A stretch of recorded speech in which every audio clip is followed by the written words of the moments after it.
பீகார் முன்னாள் முதல்வரும் ராஷ்டிரிய ஜனதா தளம் கட்சியின் தலைவருமான லாலு பிரசாத் யாதவ் 78வது பிறந்த நாளை 78 கிலோ கேக்கை வாளால் வெட்டி கொண்டாடியுள்ளார்.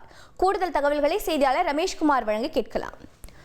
ரமேஷ்குமார் வணக்கம். இந்த பிறந்தநாள் தொடர்பான மேலும் தகவல்கள் என்னென்ன? இவருடைய குடும்ப உறுப்பினர்கள் அனைவரும் இந்த கொண்டாட்டத்தில் கலந்து கொண்டார்களா? என்ன தகவல்? பீகார் முன்னாள் முதல்வரும் ராஷ்டிரிய ஜனதா தளம் கட்சியின் தலைவருமான லாலு பிரசாத் யாதவ் இன்று தன்னுடைய 78வது பிறந்த நாளை கொண்டாடுகிறார். அவருக்கு தமிழக முதல்வர் ஸ்டாலின், மக்களவை எதிர்க்கட்சித் தலைவர் ராகுல் காந்தி உள்ளிட்ட பல்வேறு அரசியல் கட்சிகளின் தலைவர்களும் தொடர்ந்து காலை முதலே வாழ்த்துகள் தெரிவித்து வருகின்றனர்.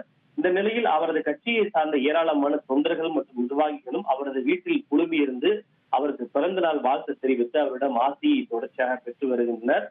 தனது இல்லத்தில் தொண்டர்கள் மத்தியில் தன்னுடைய 78வது பிறந்த நாளையொட்டி 78 கிலோ லட்டுவை அவர் வாளால் வெட்டி பிறந்த நாளை கொண்டாடியிருக்கிறார். அப்போது அவர் இந்த லட்டுவை வெட்டுகின்ற போது லாலு பிரசாத் யாதவ் ஜிந்தாபாத் என அவரது கட்சியினுடைய தொண்டர்கள் உற்சாகமாக முழக்கங்களை எழுப்பியதை காண முடிகிறது.